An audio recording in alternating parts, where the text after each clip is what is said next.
70 to 80% of our body contains water. And some experts could say that too much water can be bad for your health. Is it true or not? Well, we have Uju Onuorah with us. She's a registered dietitian, nutritionist with a first-class honors degree in nutrition. She's also an active member of the American Society for Nutrition, Nutrition Society of Nigeria, and an alumnus of the West African Academy of Public Health. And this morning we'll be talking about hydration and the impact of water in your body. Good morning. How are you doing? Good morning. It's good to have you here. Same here. It's good to be here. Now, before we get into the conversation, because it's pretty broad, let's establish what hydration is. Okay. So hydration. And why it is important to stay hydrated. Okay. All right. So hydration is actually basically, we really replacing the fluid that we have lost through sweating, through excretion, through, exhaling, inhaling, that process. Just basically replacing the fluid lost through all of these body processes. And hydration is particularly important because overall, looking at it from a very broad view, it helps optimal body function. Your body, like you already rightly mentioned, is made up of 70 to 80% of water. The weight that we say we have, that you're carrying, it's up to 70, 80% of water. So what this technically means for us is that water is primarily very important for our body to function. Without the blood that literally flows in our body is primarily made up of water. Than even the hemoglobin that colors, all of that, the white blood cells, your red blood, whatever, really, water primarily makes it up. Transportation of nutrients through the body is primarily because of water. So if you're not properly hydrated, if I'm not properly hydrated, then how would we get the cells in our body to take up the nutrients that it needs to function, right? Then we typically thinking about also digestive function. The more water and the more fluid, let me put that better, the more fluid you're able to take, the more bowel movement, the more your body can take in nutrients. Again, you talk about cognitive function. It's very interesting to know that water actually helps your cognitive function. And I think we can really relate to this because sometimes you can be feeling this funny, just this sense of agitated, just feeling somehow. And you just take a cup of water and you're good. Like you just feel good. So water actually helps cognitive function. Water helps skin health. Yes, it's a beauty secret.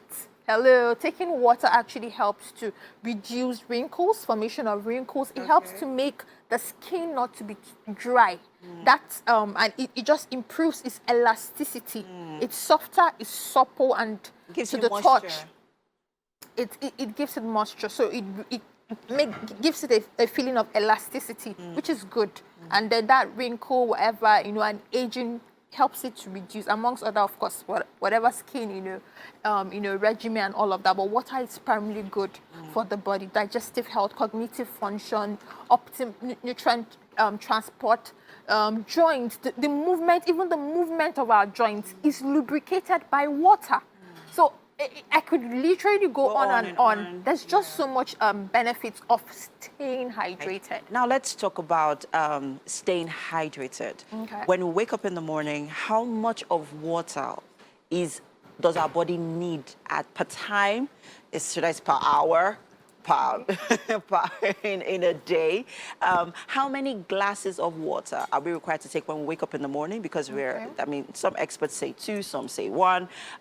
There's so many. So tell us, so that we could, help us, explain and, in a simpler way. So there's no, when it comes to fluid intake, water intake, there's no one size fits all. But of course, there are some general recommendations because our water intake differs across different needs. Weight, even your age, even your gender, even your physiology, like literally a pregnant woman and then somebody who's not pregnant, like a typical lady, a pregnant woman will need some more water than, really? Yes. Wow. Even though, yes, she pees, we say, oh, she's always, but that water is good for her and the baby. Yes. Than a typical lady who's not carrying a child. So all of this needs, for example, someone who is more sporty, Someone who works out in the morning obviously needs more water to replenish than replenish from, you know, all the sweating and all of that than someone who is maybe just a bit sedentary. So there's not necessarily one size fits all. But a typical recommendation across boards is that at least for a man, he should take about 3 to 3.5 liters of water in a day. So if we're to measure it per bottle, like bottles that we're used to, 75 cl. Yes. How many of that should one take? So watching right now is like, how do I measure 3.5 liters? So could you kindly use the bottle, 75 cl? So how many of that are we required to take? Okay, or maybe sachet of pure water. Sachet, I like to use that better because I think that's what our most common, you know, form of drinking water. Yes. So for 3.5 thereabouts. So if you know, water here in Nigeria could be sometimes 50 cl or 60 depending. So on an average, about 6 sachets of water on an average. 3.5 should give you 6 to 7, depending on if it's a 50 cl sachet water or a 60 cl sachet water. So about 6 to 7. Then for women, typically almost approximately 3 liters, which should also be 4 to 5 thereabouts, 4 to 5 sachet of water on an average. But one of the things I usually recommend is it's so important to listen to your body. And I think that's something that we do not do very often. Listen to your thirst cues. Okay, are you feeling this sense of thirst? Then take water. And sometimes I'm feeling a sense of thirst right Please take water. Get me a cup of water. So are you feeling a sense of thirst? Take water. Do you feel like you're having this dry lips, you know, like when it seems like you're swallowing saliva just so often? Take water. Do you feel you obviously use the restroom and then your urine is so dark yellow color urine? You need to take water to actually, you know, help the kidney. That because already what it means typically is that your urine is concentrated, right? So help your kidney by taking some more water to make the whole flushing out of toxins very easy. Okay. So it's about listening to your cues. Okay. I personally, for me, in a day, my body has gotten used to it so much that I could take about 8 sachets of water, and I'm not exaggerating, right? Usually, I take about 1 first thing in the morning. That's the first thing that gets into my body, and then 2 to 3 hours later, another one. And at every meal, I take water. So by the time you cumulatively, it's about 8 sachets of water. Now let's talk about how we can make drinking water more interesting. Yeah. Because for some people, they're like, gee, water, I'm drinking water.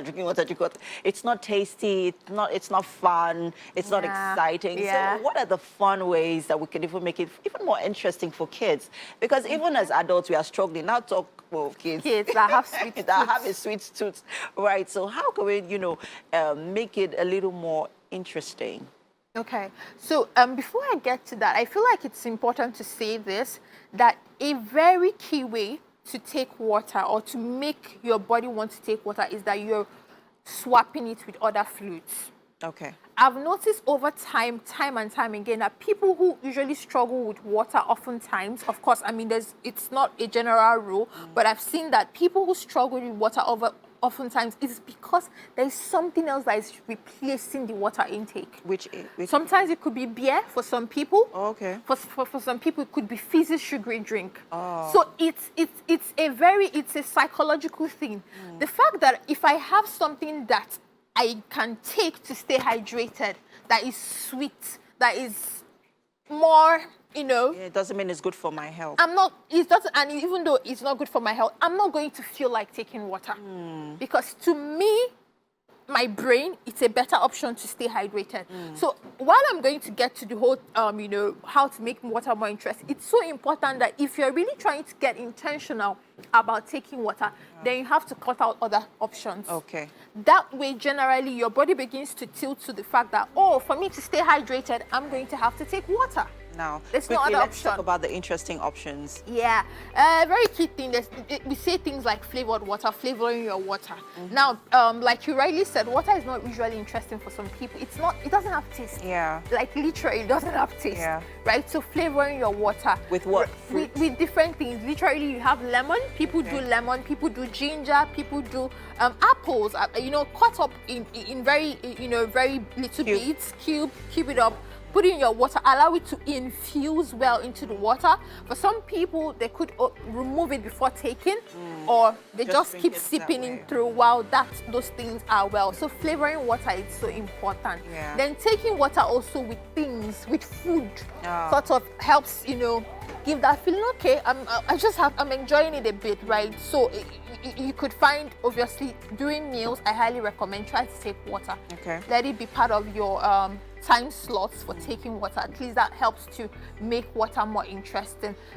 And I know we have to wrap this up quickly, but there's just one last question I need to ask you is, can too much of water be bad for your health?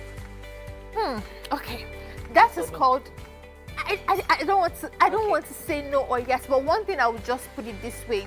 The question should be, how much water are we taking to the point that it becomes so bad for our health?